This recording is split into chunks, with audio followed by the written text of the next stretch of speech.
আজকে আমি আপনাদের সাথে শেয়ার করব খুবই মজার একটি নাস্তা।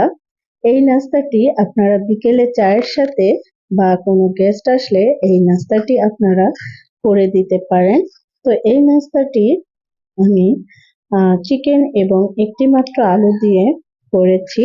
আশা করছি আপনাদের কাছে ভালো লাগবে। তো আমি আয়শা's কুকিং শোতে আপনাদেরকে স্বাগতম জানিয়ে আজকের রান্না শুরু করছি। আমি প্রথমে একটি বোল নিয়েছি, বোলের ভিতরে 3 কাপ আটা দিয়ে দিচ্ছি। আপনারা ময়দা দিয়ে করতে পারেন। তো আমি আটা দিয়ে আজকের নাস্তাটি করব। তো স্বাদ মতো লবণ দিয়ে দিচ্ছি এবং ভালোভাবে মিক্সড করে দিচ্ছি। তারপরে আমি এখানে 3 টেবিল চামচের মতো তেল দিয়ে দিলাম। তেল দিয়ে ভালোভাবে হাত দিয়ে মেখে নিব। ভালোভাবে মাখাতে হবে। যত ভালো করে মাখাবেন তত আপনার কাচুরিটা মচমচে হবে এবং খাস্তা হবে। তো আমি ভালোভাবে মেখে নিচ্ছি। মেখে নেওয়ার পরে হাতে মুঠো করে নিলাম। যদি দলা হয় তাহলে মাখা হয়ে গেছে। তো আমি এবার অল্প অল্প করে পানি দিয়ে একটি ডো করেছি। ডোর উপরে তেল দিয়ে দিচ্ছি আবারও। তেল দিয়ে এই ডো ঢেকে রাখবো 20 মিনিট। আমি 20 মিনিট ঢেকে রাখতেছি। এটা রেস্টে থাকুক। তারপরে আমি বাকি কাজগুলো করে নিব। তো আমি একটি আলু নিয়েছি, দেখুন একদম বড় সাইজের একটি আলু নিয়েছি। এই আলু আমি গ্রেটার দিয়ে গ্রেট করে নিব। আপনারা হাতে কুচি করতে পারেন। তো হাতে কুচি করলে অনেক সময় মোটা হয়ে যাবে। দেখুন একদম মিহি করে আমি কুচি করে নিয়েছি।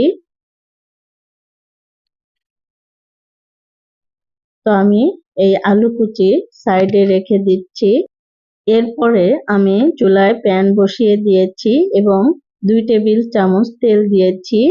তেলের ভিতরে একটা বড় চিকেন স্লাইস দিয়েছি। তারপর হাফ টিস্পুন করে আদা বাটা রসুন বাটা দিয়েছি এবং স্বাদ মতো লবণ দিয়েছি। দিয়ে অল্প একটু পানি দিয়ে দিলাম। পানি দেওয়ার পরে এই চিকেনটাকে আমি ভালোভাবে সিদ্ধ করে নিব।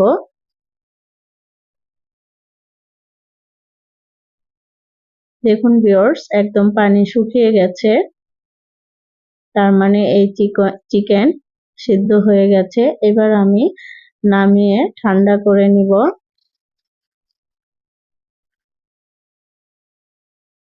তো নামিয়ে ঠান্ডা করে নিয়েছি। এবার আমি এই চিকেনটাকে ছুরি দিয়ে কেটে নিব। এখানে আমি এই চিকেনটাকে একদম ছোট ছোট কিউব করে কেটে নিয়েছি। দেখুন আপনারা আরো ছোট করতে পারেন। তো আমি আর ছোট করছি না, এভাবে কেটে নিয়েছি। আমি একই প্যানে হাফ কাপের মতো পেঁয়াজ কুচি দিলাম। দেওয়ার পরে নেড়ে দিচ্ছি। কিছুক্ষণ ভেজে নিব। তো আরো 2 টেবিল চামচের মতো তেল দিয়ে দিলাম। দিয়ে ভেজে নিব। তো তারপরে দিয়ে দিচ্ছি 2 চা চামচ মরিচ কুচি। আপনারা যদি ঝাল বেশি খান তাহলে মরিচ কুচি আর একটু বাড়িয়ে দিবেন। তো আমি হালকা ভেজে নিচ্ছি। ভেজে নেওয়ার পরে সেই আলু কুচি দিয়ে দিচ্ছি। আলু কুচি দেওয়ার পরে আমি অল্প কিছুক্ষণ ভেজে নিব এবং স্বাদ মতো লবণ দিয়ে দিচ্ছি। এখানে লবণ দেখে দিতে হবে, কারণ আমরা চিকেনে লবণ দিয়েছি। এবার দিয়ে দিলাম গোলমরিচের গুঁড়া হাফ টিস্পুনের মতো। তো আমি তারপরে দিয়ে দিচ্ছি সেই চিকেন। তো চিকেন দেওয়ার পরে আমি কিছুক্ষণ ভেজে নিব।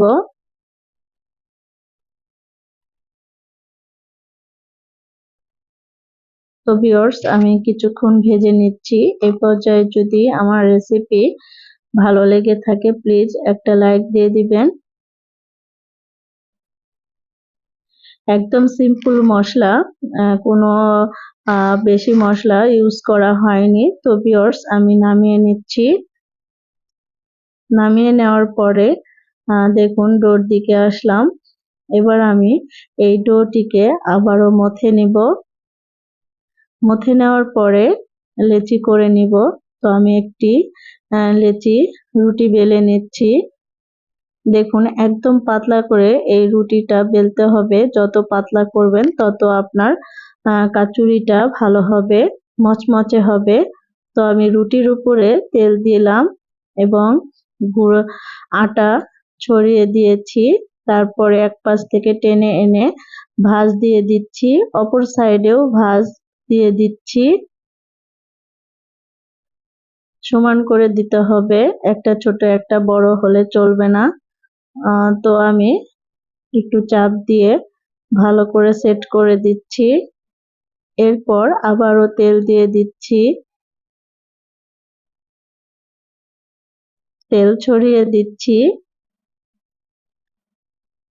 তেল দেওয়ার পরে আমি আটা ছড়িয়ে দিয়েছি এবং এক পাশটা টেনে এনে ভাঁজ দিয়ে দিলাম এবং হালকা করে চাপ দিয়ে দিচ্ছি। চাপ দেওয়ার পরে বেলে নিচ্ছি। বেলে নেওয়ার পরে আবারও তেল দিতে হবে। তেল দিয়ে দিলাম। তেল দেওয়ার পরে আবারও আটা ছিটিয়ে দিতে হবে। তো আটা দেওয়ার পরে দেখুন আমি রোলের মতো করে ভাঁজ দিয়ে দিচ্ছি।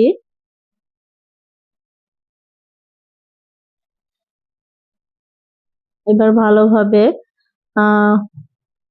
এই অংশটা আমি আটকিয়ে দিব যাতে খুলে না আসে।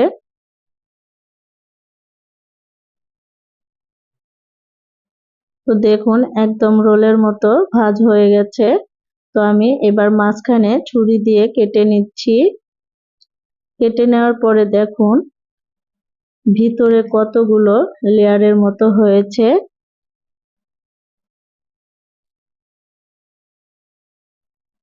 তো ভিউয়ার্স, আমি কিভাবে কি করছি আপনারা দেখে বুঝে নেবেন। তো আমি হালকা চাপ দিয়ে দিচ্ছি, বেশি না, হালকা করে দিতে হবে। আমি আর একটাও এরকম করে চাপ দিয়ে সাইডে রেখে দিচ্ছি। তো এবার হালকা করে বেলে নিব, একদম মাঝখানে পাতলা করব না। পাতলা করলে আপনার কাচুরির লেয়ার গুলো বের হবে না। তো আমি হালকা করে বেলে নিচ্ছি।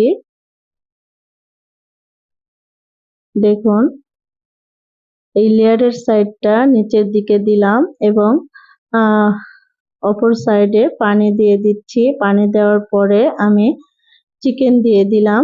চিকেন দেওয়ার পরে এবার মুড়িয়ে দিব। দেখুন আমি কিভাবে করছি দেখে বুঝে নেবেন। এবার ভালো করে সিল করে দিব।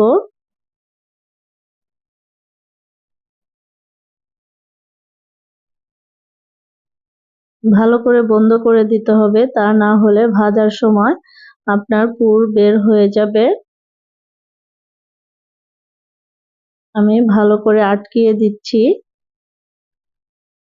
আটকিয়ে দেওয়ার পরে বাকি অংশটা রেখে দিব।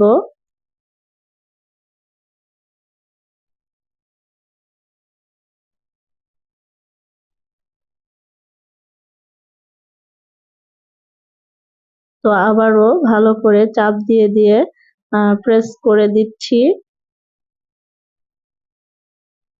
এবং দেখুন এভাবে আমি সবগুলো কাচুরি তৈরি করে নিব।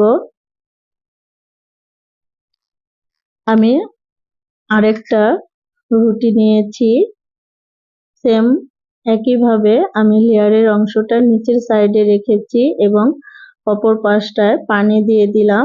দিয়ে চিকেনের পুর দিয়েছি এবং ভালো করে সিল করে দিচ্ছি।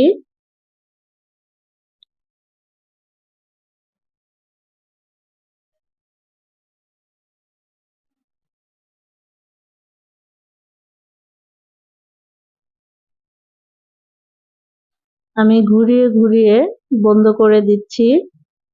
দেখুন, রুটির যে বাকি অংশটা ছিঁড়ে আলাদা রেখে দিব, ওটা থাকলে ভালো হবে না, তো ভালোভাবে আটকিয়ে দিচ্ছি। তো ভিউয়ার্স, এইভাবে আমি সবগুলো কাচুরি রেডি করে নিব। তো আমি এখানে 10টির মতো কাচুরি তৈরি করে নিয়েছি। এবার আমি এই কাচুরিগুলো তেলে ভেজে নিব। তো আমি চুলায় কড়াই বসিয়ে দিয়েছি অলরেডি এবং তেল দিয়ে দিচ্ছি। তেল গরম হয়ে গেছে, এবার একটা একটা করে কাচুরিগুলো দিয়ে দিচ্ছি। এই কাচুরিগুলো কিছুক্ষণ ভেজে নিয়েছি। দেখুন, ভাজার পরে আমি উল্টিয়ে দিচ্ছি।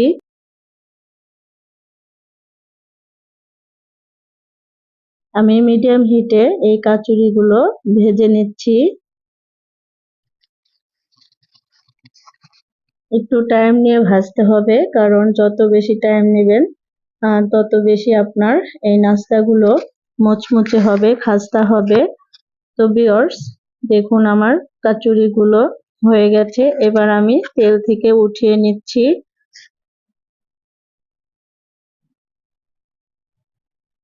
তেল থেকে উঠিয়ে আমি কিচেন টিস্যুর উপর রেখে দিচ্ছি, কারণ টিস্যুর উপর রাখলে এক্সট্রা তেল থাকলে ওটা চুষে নিবে।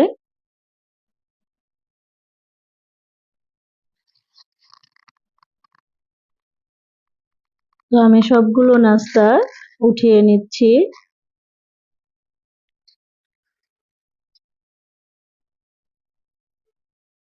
তো ভিউয়ার্স, হয়ে গেল আমার বিকেলের জন্য স্ন্যাক্স বা নাস্তা। আপনারা বাসায় ট্রাই করবেন। তো ভিউয়ার্স, আমি একটি নাস্তা আপনাদেরকে ভেঙে দেখিয়ে দিচ্ছি। দেখুন, অনেক মচমচে হয়েছে। দেখুন, তো ভিউয়ার্স, আপনারা বাসায় ট্রাই করবেন। কোনো গেস্ট আসলে এটা ট্রাই করবেন, ইনশাল্লাহ আমার রেসিপি ফলো করলে আপনারা ভালো রেজাল্ট পাবেন। তো ভিউয়ার্স, আজকের মতো এখানে শেষ করছি। দেখা হবে নেক্সট ভিডিওতে। আপনারা ভালো থাকবেন, সুস্থ থাকবেন, আমার ফ্যামিলির জন্য দোয়া করবেন। আসসালামু আলাইকুম, আল্লাহ হাফেজ।